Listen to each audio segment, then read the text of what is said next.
Okay, it says we're live. Okay, I see eyes, good. Because the way I went on today looked different and I was worried. But it looks like everything is okay. All right, good. We see people. Good morning, good morning. We'll just hang tight for a little bit. Wait for people to find the video.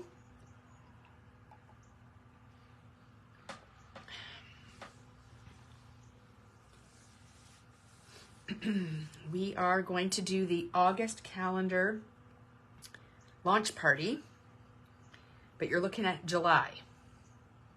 So don't be confused.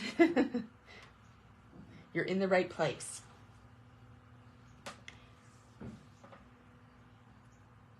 All right, so I'm going to get started fairly quickly just because I'm heading into the store afterwards with a whole bunch of product that I had out for my live yesterday, and I want to get that back to the store. And so we're going to get started here. So the reason you're looking at July is because we sold out very quickly and we were able to make up just a few more kits. Now they are up on our online store now, but they are in very, very limited quantities. So if you missed out on last month's kit, there are, I think, 5, and that's it. So I just wanted to pull it back on the screen here to remind people about what we did last month. And I've got to say, I'm having a ton of fun with these calendar pages. I have them all in my album, except the August one. And I'm thrilled because I haven't done this much scrapbooking in years. So it's awesome. I am just going to go back to the beginning here. Because if you are new to the calendar launch parties, then you might not know, but we started this in January, with this format, and it can be used in a couple of different ways. So you can put it in an album, which is what I'm doing, and the other option is to put it in an actual blank calendar. I forgot to grab one from the store. I've done it other months and I just forgot this time. But the single page layout that you create can be put at the top of the calendar, and then the calendar grid is below it. So you can create a wall calendar that you can give as a gift or keep for yourself or whatever you want to do. But either way, the project is a ton of fun. Some people are just doing the layout part and they're not doing the calendar part at all. But I love being able to document sort of the main highlights throughout the year, and this is a great way to do that. So we started in January, and this was January's kit, and February's kit, and March's, and April's, May, June, and July.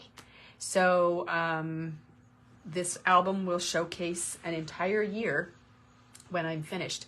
So there was talk, I don't know if I mentioned it last month or the month before, but of doing a title page for the album or the front of the calendar. And I do still plan to do that, but I haven't got anything done up yet. So I'm just getting through the craziness of summer, but I have not forgotten. So don't panic.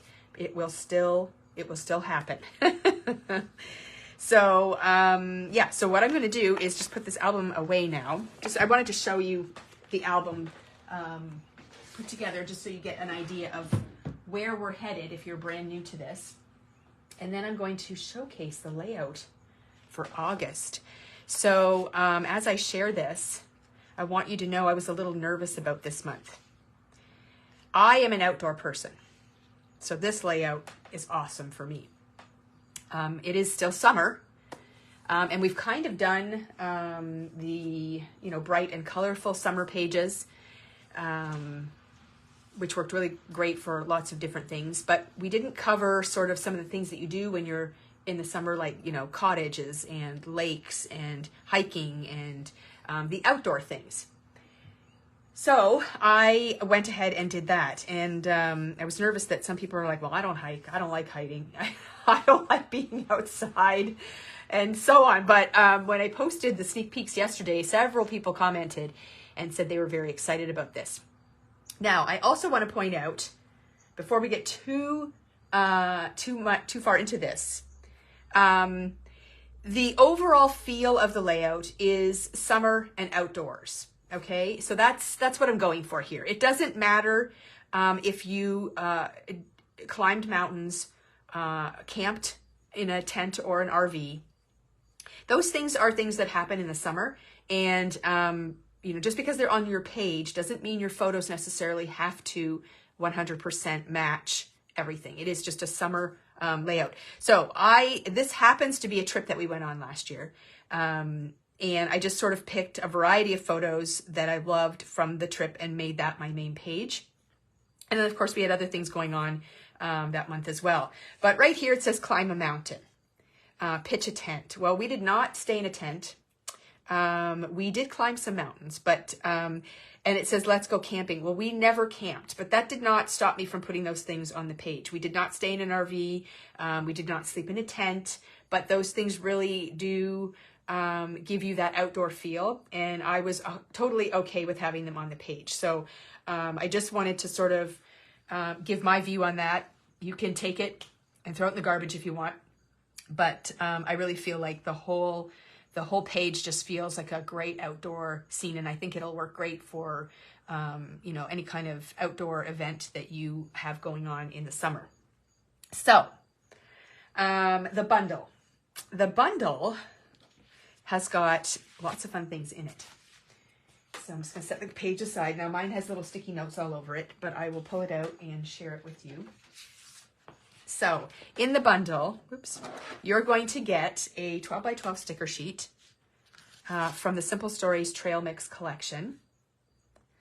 Okay, and then you're also going to get a white sheet of background paper. And you're going to get a strip of paper out of green cardstock that is going to be used for the calendar side of the page. So if you're not doing that part, you can maybe use it for something else, but that's what that's for. And then you're getting a variety of pattern papers. Some of them are only 3 by 6 inch strips. So these papers are actually from a collection from Bo Bunny.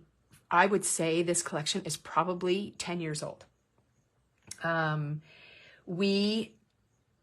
We had these scraps sitting around for a long time, and I have them on a shelf in my craft room, and I was bound and determined I was going to do something with them, and this was the perfect opportunity.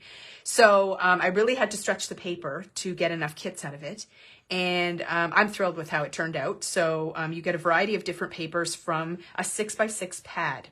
So it's kind of a great tip to take into account that you can actually create layouts using 6 by 6 pads. You don't have to have full sheets of 12 by 12 paper, and you can still really make it work. So there's quite a variety of papers in your kit from that. Then you're also going to get a tree die cut, and everybody's tree is going to be slightly different. I used a stamp set, which is one of my favorites from Tailored Expressions. And I stamped and die cut out a tree for everybody. So there were 3 trees that I thought worked really well with the layout. This one, and this one. I didn't give anybody the really skinny trees. So everyone's kind of getting a variety of the trees. And I did want to showcase this stamp set. We did have some in stock. I'm not sure that we do anymore because I noticed a couple of people have purchased them. But I have more ordered. I did order more, and they should be in late next week. Although the tree is being provided for you, it is a great set for outdoor pages, or you know, if you want to create outdoor scenes for cards and different things. So I just thought I would share with you what I used for the trees. So it's great because you can just die cut out the trees. Although I think they look best when you stamp them and then die cut them out. And you can cut them out in lots of different colors. They work great for Christmas trees too, so not just for outdoor things. It's an amazing set. So if you really like to collect sets with trees, like me, it's a great one to add to your stash. So there is a tree die cut in your bundle. And then also you get a color photo of the finished layout, which will help you with your assembly along with this video. Okay, so that being said, what I'm going to do now is I'm going to run through the measurements for everything. And you can either take notes now, or you can come back and watch it on replay and pause as you go along. But we will just run through everything. So this is an easy one. So you're going to use the full sheet for the background on the layout side of the spread. So this is the one that we're going to do a little bit of a inking technique, which I will demonstrate at the top and the bottom of the page, but you're going to use the full sheet. So there's no cutting it down or anything like that. It's just going to be the full sheet we're going to use for the background. And then next up, we've got this piece of green cardstock that I mentioned before. And you're going to cut that to measure 2 inches by 10 inches. So it should already be 2 inches this way. But it's 12 inches long, so you're just going to shorten that to 10 inches. And that is so that it will go across the top of the calendar portion of the page. So if you are adding this to a calendar, you'll want to measure that area at the top and make sure that this is going to be not too big for that and adjust it accordingly. But for this page here, the 2 inch by 10 inch is kind of what I've been using all year long. And then we decided to use this green cardstock for that one. So that's what that's for. And then into the pattern papers, the one sheet that you get a full 6x6 of is this one here. And you're just going to leave it as it is. And it is used on the layout side of the spread, just right here in the corner. Okay, and it's up about 2 inches from the bottom of the page. And that is kind of going to give you your starting point for all of the strips that we're going to cut. Okay, so you're going to place that right even with the inside edge and up about 2 inches from the bottom. And then that will give you placement guides for the rest of the strips. I love a layout that comes together like that, when you kind of have one piece and then you just sort of put it together like a puzzle. It works really well. So the next one is this striped paper, and you only get a 3 inch by 6 inch piece. And you'll notice that it goes all the way across the bottom of the page. So how the heck did we do that? It's magic. So what you're going to do is you're going to cut, essentially you're going to cut 3 pieces that are 1 inch by 6, okay? So you'll get 3 pieces out of that. 2 of them you're going to use for this bottom piece here. So the first piece is going to be 1 inch by 6, and it stops right here. And then the next piece, you're going to cut to measure 1 inch by 5 inches. And what you're going to do is you're going to cut a little V in the bottom of the one end, and then you're going to tuck a little bit of it underneath this and make it look like a continuous strip. Okay, because the pattern of this made that very easy. I think it just overlaps a little bit because one end of the strip is green and so is the other. And so what I did was once I had the second strip, I just covered up that green piece with the end of this, and then I just carried on. So that allowed me to make one long strip here. The other piece is up here, and that's the third piece, and that is going to be shortened to 5 1/4 inches. And then you're just going to do the V in the one end. And I can demonstrate how I do my V's when we're done here. But again, the 2 pieces, the first 2 pieces, so 1 by 6 and 1 by 5, are going to be overlapped just right here and then made into one continuous strip. And then this one here is a 1 inch by 5 1/4. And the edge of the back edge of this just rests right up against the edge of that larger 6 inch piece that we put right here. So I don't tuck it under or overlap. I just butt it right up against the edge. So whatever works for you. But that is the striped paper. And then the next one is going to be the orange dot. That's this piece right here. And you're going to cut a piece that measures 1 inch by 5. And again, you're going to do that V in the end. And it just rests right up against the edge of that 6x6 paper and right along the edge of the stripe. So once you get this in place, these are very easy to place.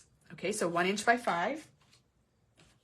And then the next one is the green check. And that's going to be 3/4 of an inch by 5 1/4, again with the V in the end. And you just put the flat end right up against the edge of your 6x6 piece, and you rest it right on top of the orange. And then next up we've got the multicolored dot, and that is going to be a 1/2 inch by 4 1/2. And again, the edge rests right up against the 6x6 piece, and you stack it right on top of the green check. And then we have already talked about the stripe. So that was cut when we did this one here. So you're going to rest that one right in there, right on top of the dot. And then next up, we've got the navy dot, and that is a 1/2 inch piece by 4 3/4. And again, you rest it right next to the 6x6 paper and right on top of the stripe. And then the last piece you have is this map paper. Now inside the kit, you could get a piece that has little banner pieces on it, or you could get a piece that has this brown along the top. We're only cutting 2 strips and they're very narrow. So you should be able to get those cuts out of this paper with no problem. Those other areas will not interfere with that. So the 2 pieces I'm talking about are right here. They overlap the seams of these 2 strips. So the orange and the check, this is going to go right over that seam. And then the dot and the stripe, it goes right over that seam as well. So the first one down here is 1/2 inch by 4 3/8 with the V in the end. And this one is 1/2 inch by 3 1/2. Okay, so that whole area is just all made up of strips. And then of course you're going to add your stickers in the various places. And then we don't use any of the patterned paper over on this side, except for that green strip. The rest is just done with ink blending and photos and stickers. So that part is pretty easy. So what I did on this side was I created a grid with my photos, which I love to do. And these photos here, they measure 2 1/2 by 2 1/2. And then I sanded the edges of them. I'm just going to lift it up so you can kind of see. See the white edge on the photos there? So that's done with a sanding block. This speaks to you. What is it saying, Lori? And what speaks to you? The grid, the photos, the trip? There's a lot speaking to me on this page. I had a blast making it. So I did sand the edges of the photos. And then you'll also notice that I added some stitching. So this is optional. You can just leave your photos as the grid, but I love to stitch, and I just think it really adds some extra details to the page. So I took a ruler and I just placed it so that I could pierce my holes in between the photos. So when you're placing your photos, if you're going to do the stitching, make sure you leave enough space that you can, I'd say it's about 1/4 inch, so that you can run your line of stitching through there. And I just did sort of like a tic-tac-toe board. And then I also added some stitching along the edges of the strips. So I just randomly did it on the top edge of that stripe, of this check, the orange, and then I did the whole strip of the striped paper. And I used a tan colored floss, which we do have uploaded in the add-on section of the calendar series in the August folder. So that's what I used for the thread. You could get away with white, but it would probably blend in with your background. You could maybe add some black if you don't want to get this new color, but I think the tan looks really good.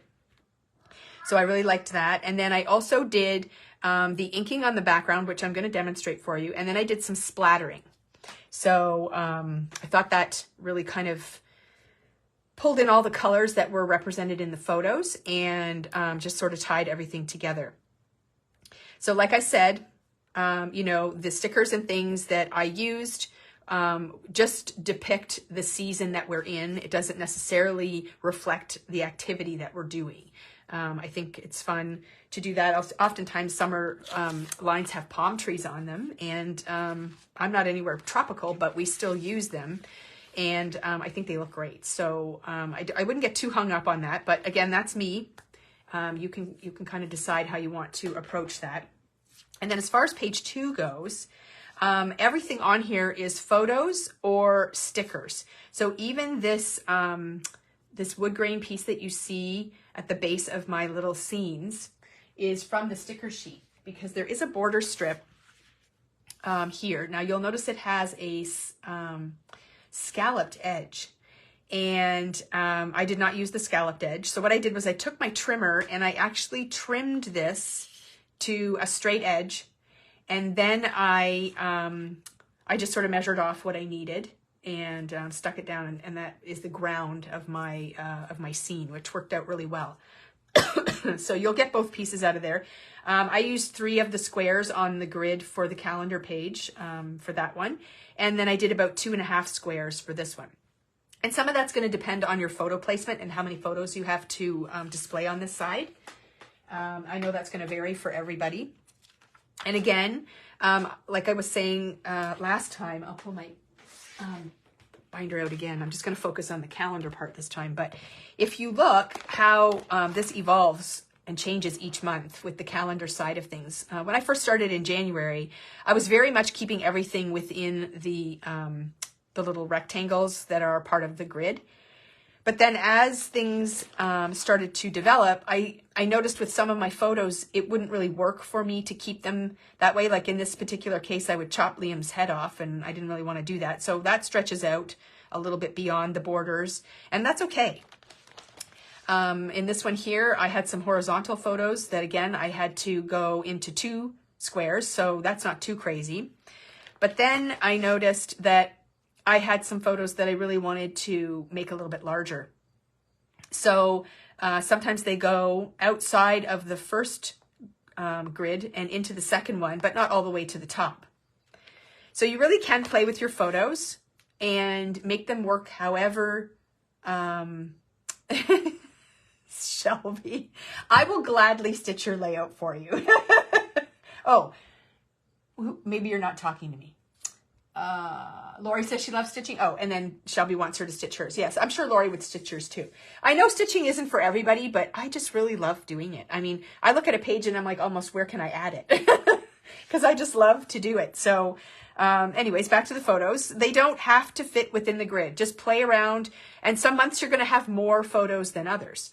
So it just depends. A lot of my May photos ended up on the larger part of the page. So I didn't have a lot for this side, and they were racing related. So I put them on there. And then I had just a few one-offs that I wanted to include it on there too. So you just kind of make it work. And this one here, again, I went way outside the box. I've got quite a few that are longer, and then I've got some that I've sort of popped up and layered over top of other ones, just so I could get everything in. And I still wanted to leave room for my scenes. So, and then this one here, I went really crazy, and I used a die, and I cut out the photos in that hexagon shape that was sort of the theme of the layout. So you really can work with your photos any way that you like, but I know some people like to know what my measurements were because they're going to try and mimic what I've done. So these photos here, the larger ones, are 1.5 by 2, and then I do have a couple here that are 1.5 by 1.5. But again, depending on how you lay out your photos or how many photos you have, that might change. And like I said, the ones over here are 2.5 by 2.5. So that's sort of the rundown of the components of the layout. Oh, I didn't talk about this ink blending. So, and here's the tree, the die cut tree that I added. There was a tree sticker on this side, but I really wanted to pull the trees over on this side to make one of the little scenes, but I was like, I don't have any more tree stickers, so I decided I was going to stamp and die cut trees for everybody. So that was kind of fun. I did a lot of trees. But sometimes, you know, I wasn't going to make everyone buy this full stamp set just for one tree. So So I went ahead and die cut it and included it into the bundle for you. So the ink blending here, I used an ink from Catherine Pooler, and I just used a blending brush right here, and I just did a little ink blending, and then I did some splattering, and I used the Winsor & Newton black Indian ink. So this particular ink comes in a pack of 4, and it's got white, black, gold, and silver. We are sold out again, but I have more arriving today or tomorrow, and then we should get that back up online for you if you haven't purchased that ink yet. It's amazing for splattering. Now I will point out, I don't like to point out my flaws because most people don't notice them unless you point them out. But down here at the bottom, you can see that my splattering went south. So at the top of the layout, they're nice, round, beautiful splatters, which is how they're supposed to look. And then at the bottom, they're more like black blobs because I was impatient and I did not let it dry.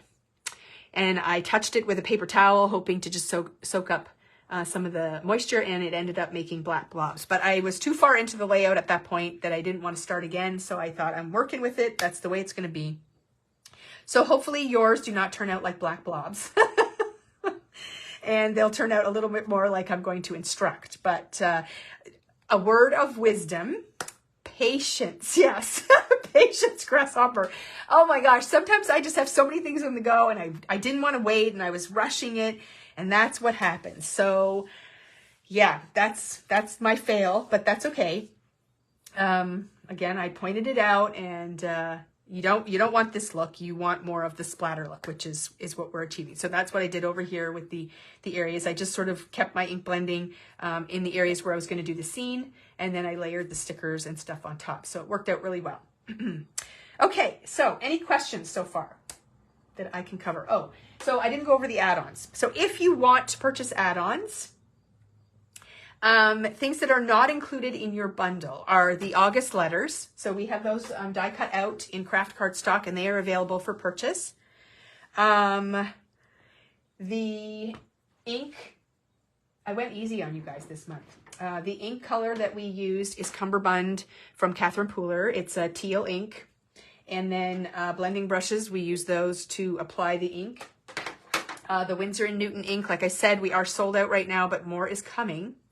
Shelby's putting up the link right now for the calendar series section for August, and you'll find the add-ons in there. The ink that I'm going to use for the background technique we're going to do is the Distress Oxide Forest Moss. So that's the color that we used. And you'll find all of these things in the category. So the layout, the bundle, is not available yet. You can click the link that Shelby just put up there when the video is over, and then the bundle will be available for purchase.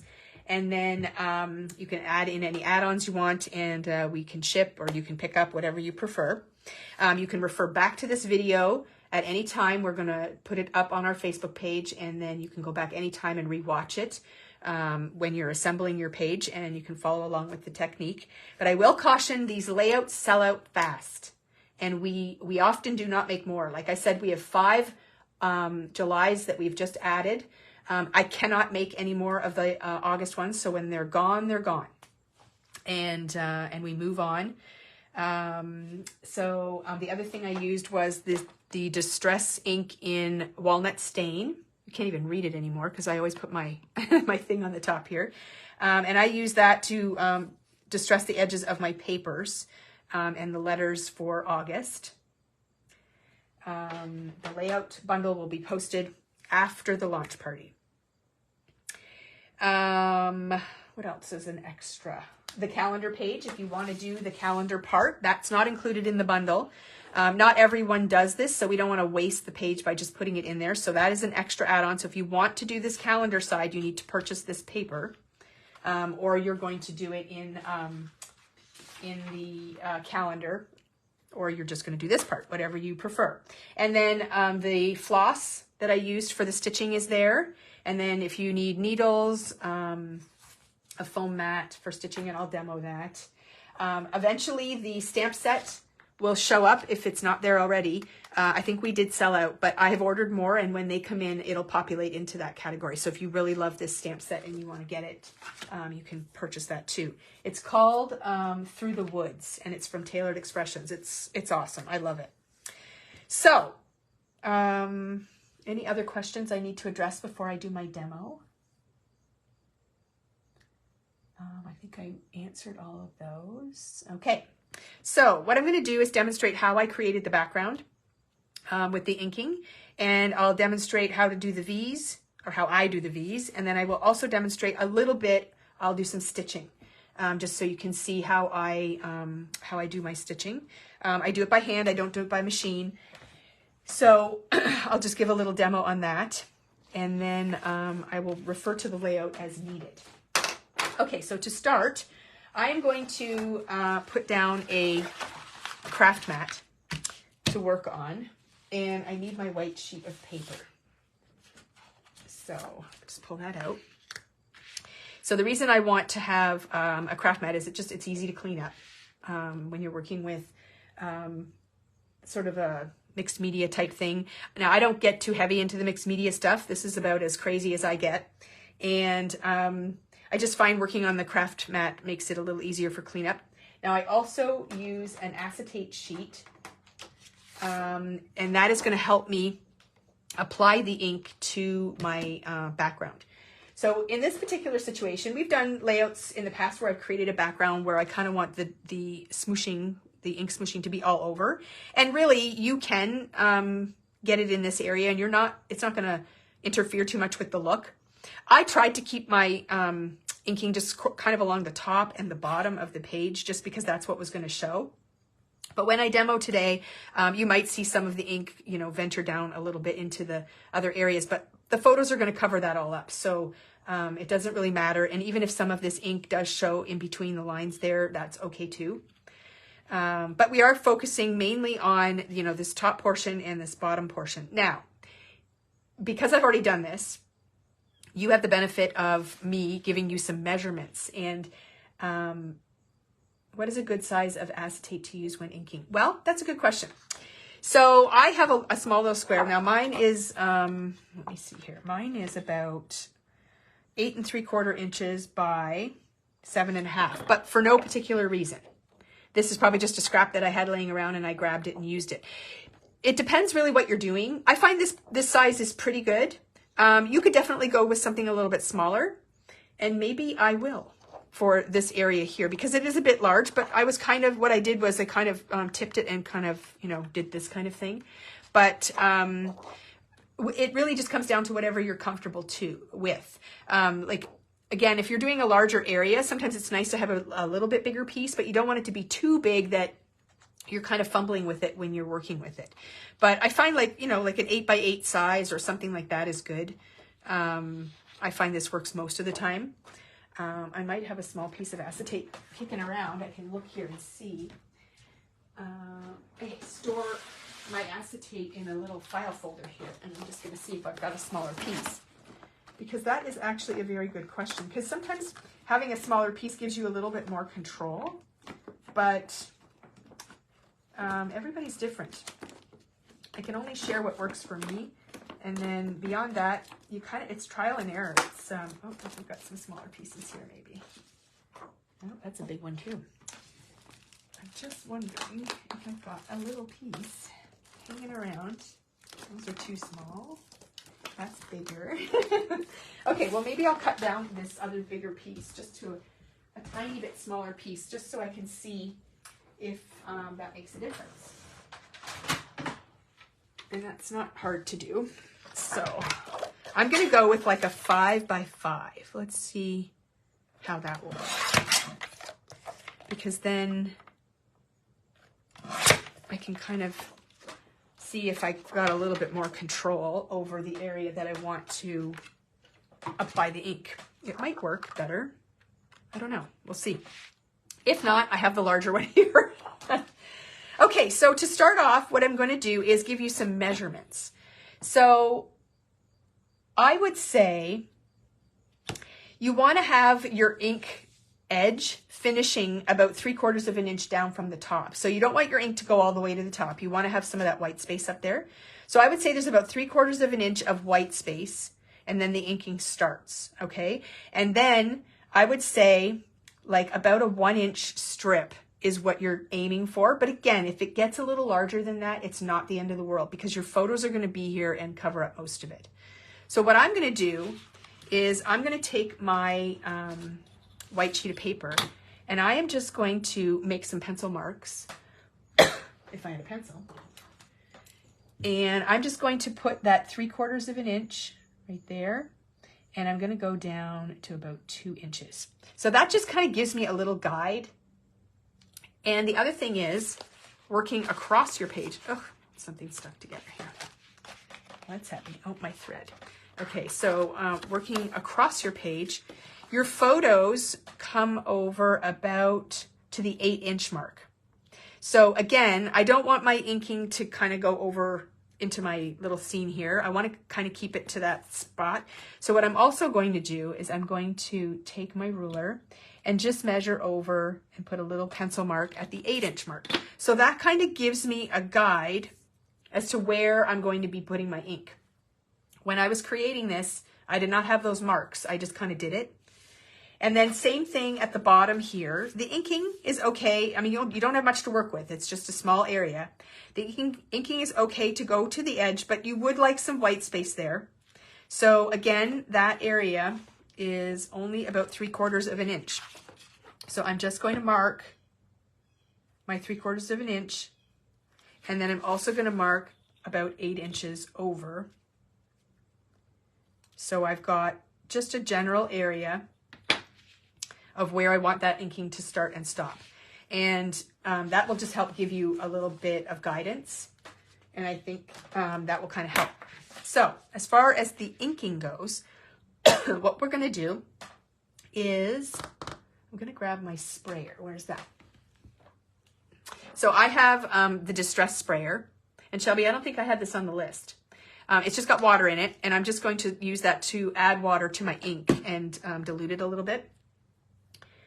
And I would need my ink pad for that.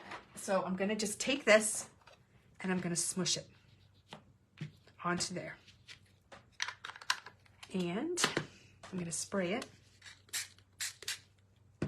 And then I'm going to take my smaller piece of acetate and I'm going to pick up some of that color, like so. Okay. And then I'm going to go on to my page. And again, so I can see already I've got way too much ink down here, and it's going to go down into the page. So I'm going to tip this a little bit this way.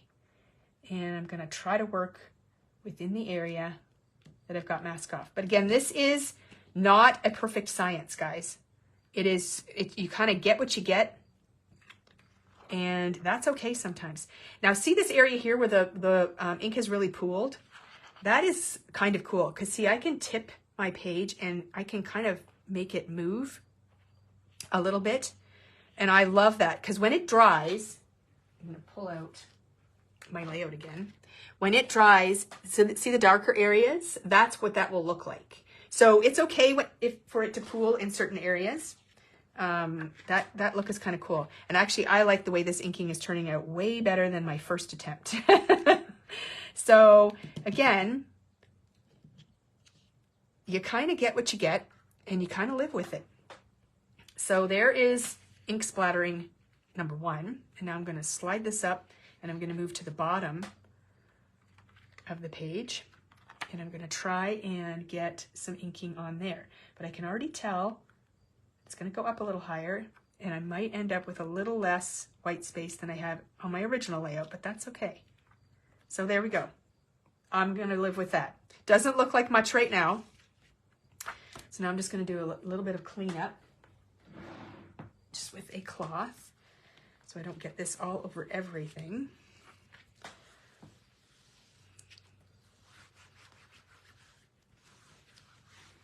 Because working with white paper, you definitely don't want to get the green everywhere.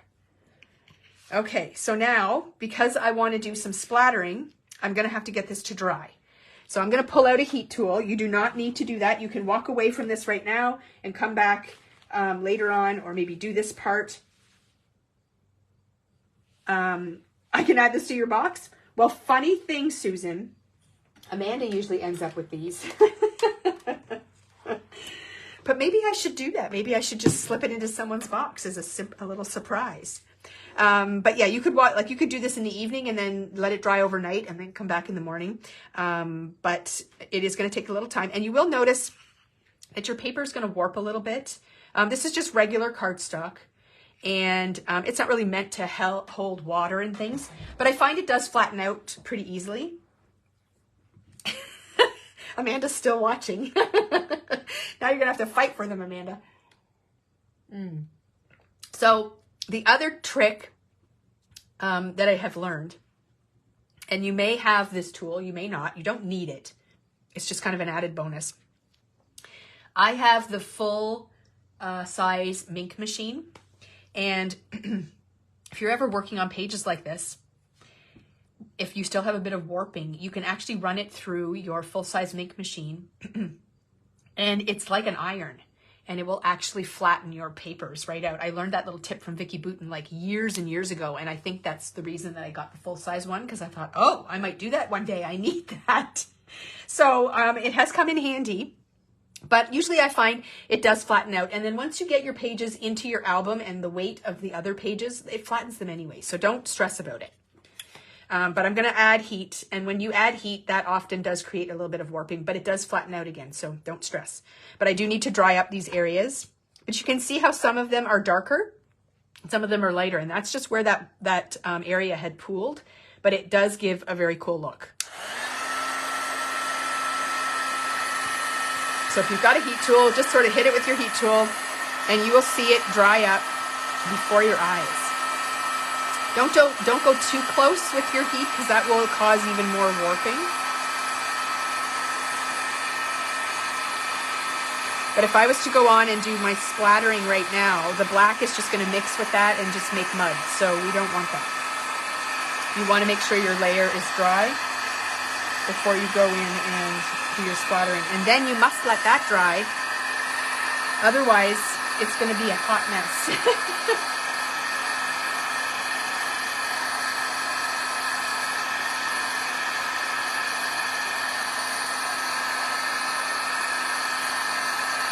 So if you're trying other inks at home, you don't want to invest in the oxide.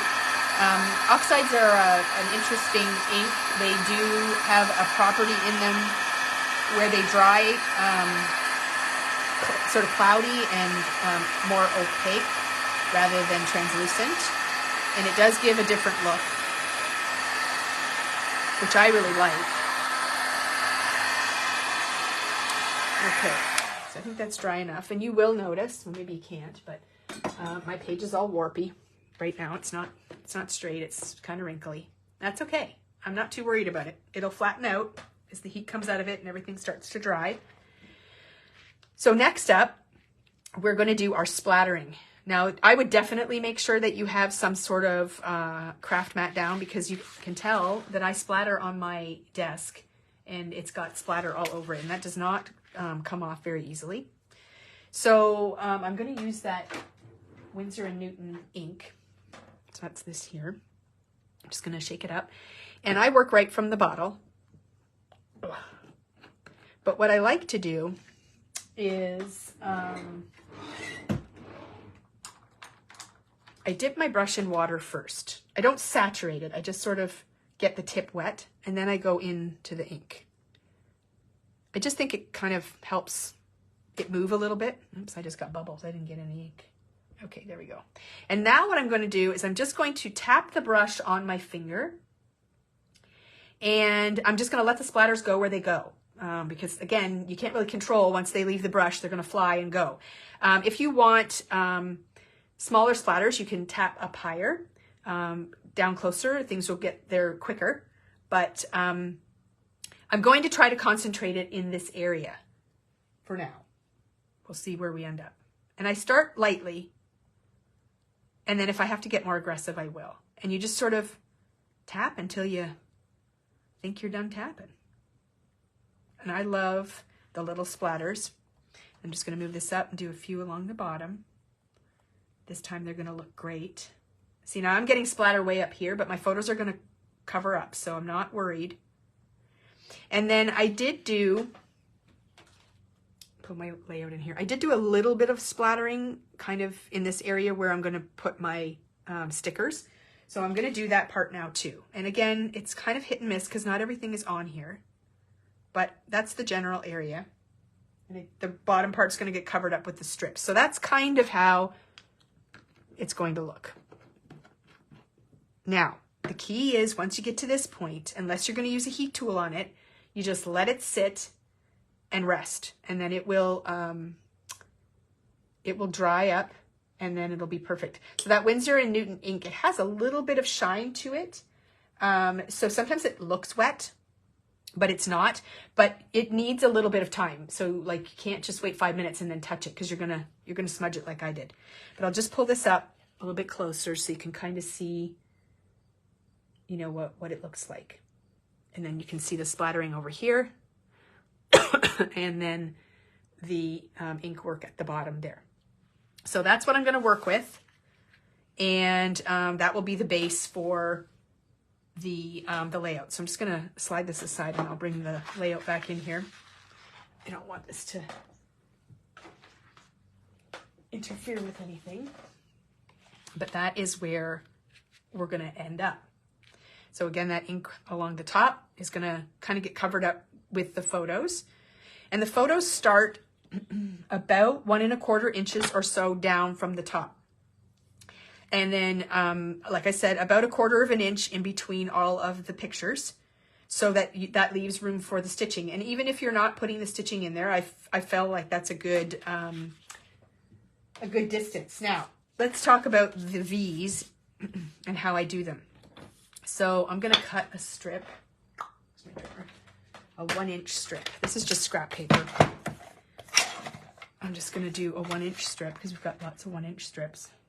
I'm just going to show you how I do the V. There are lots and lots of different ways to approach this, and if you already have a favorite way, then pay no attention to this.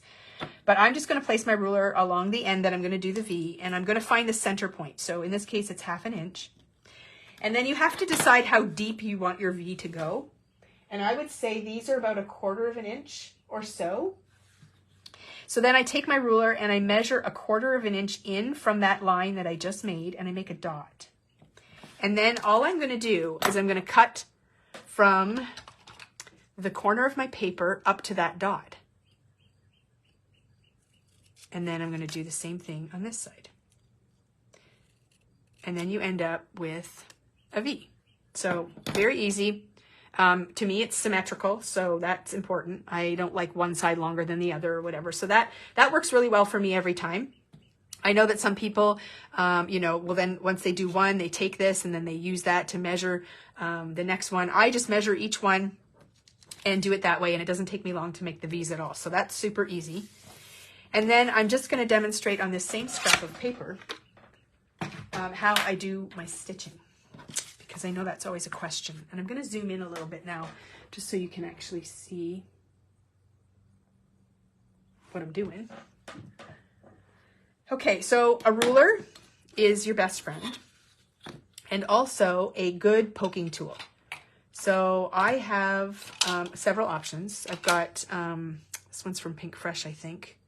Does this one have a pokey end? No, that one has the stylus on it, so that won't work. I've got a few other ones, but I go to this one a lot. So on, oops, that's a knife. So on my piercing tool, the tip is thin, and then it gets a little bit wider as you go down. So I use the tip of my piercing tool. I don't push it all the way in, because then the hole gets really big, and you'll notice it more, especially when you want to only use a couple strands of thread. So that's when you get your embroidery floss. There are 6 strands. I'm only using 2 because I want it to look a little bit more like machine stitching and not so much like thick, bulky stitching. So I'm just doing straight lines. And in this particular case, I pierced a hole every 1/8 inch. So I'm just going to pierce the hole along the edge of my ruler, just using the tip. I mean, you want to go far enough in that you're going all the way through the paper, but I don't want to get down into the wider area on my piercing tool. So you're going to end up with a line of holes like this. So then what you're going to do is you're going to come from the back and you're just going to tape down this little tail, and then you just go down the next hole, and then you're just going to come up the next one from the back, and then you go, whoops, I didn't tape that down, so it's pulling through, and then you go back down the hole before. So this is called a back stitch, and then you come up the next hole and then go back down the previous hole. And I find using the 2 strands and every 1/8 of an inch, it just gives you a very fine line of stitching like this. Now I'm just using printer paper, so it doesn't look that great, but that's exactly what you're going to end up with. And then you just fasten your ends on the back with tape, and then that way there's no bulk. And then if you run out of thread and you need to start again, no big deal. You just fasten the end on the back and just pick up where you left off. Now, I also don't like to cut my thread too long, because if you get a knot in it while you're pulling it through your paper and stuff, it's kind of a pain. And when your piece is really long, that tends to happen. So shorter pieces, and then just do it in sections, and then you'll end up with this beautiful line of stitching. So it's as easy as that. Not hard at all. And if you look really close, mine is not 100% perfect. You can see that it's got a little bit of a wiggle to it. But, you know, when you hold it back and you look at everything together, no one's really going to notice if there's a little bit of a wave to it. So, okay, I think that's it. I have gone through everything. So now what I'm going to do is put the bundles up online, and they will show up in that category for the calendar series. So there's an icon right on our online store at the top of the page. It says calendar series. You'll click that, and then it's all divided up by months. So you go into the August one, and you will see the bundle in there along with the add-ons that we have in stock. If there's something missing from the add-ons that you would like, you can email us at the store, and we will put you on a notify list for as soon as it arrives. So let's say you want that stamp set, or I don't know, we're out of something. Maybe we run out of the ink or whatever it is. Just let us know, and then we will notify you as soon as it becomes available again. And I will follow up this video later on today or tomorrow with an email that will go out. So those people that missed the video or didn't know we did the video or whatever, they all get notified, and then the bundles really start to sell. So again, remember, they are limited. So you can't come in 3 weeks from now and say, oh, I missed the August page. Can you make another kit for me? We cannot do that. So it is first come, first serve. And when they're gone, they're gone. So I'm going to be on holidays when the September page is released. We usually do it right after our Click and Save weekend. And I'm going to be away on holidays. So I'm going to try my very best to get it designed and bundled and do it before I go on my trip. So that is the goal. We will see how I do with the goal. I don't always reach my goals, but I'll do my best because otherwise it's going to come out late because I'm away for 2 weeks. So it would be the middle of the month before you would see it. So I'm really, really going to try my best to get it done and released before I go on my trip. So that one will be a little bit earlier than normal. But anyways, this will keep you busy in the meantime, and we will talk to you soon.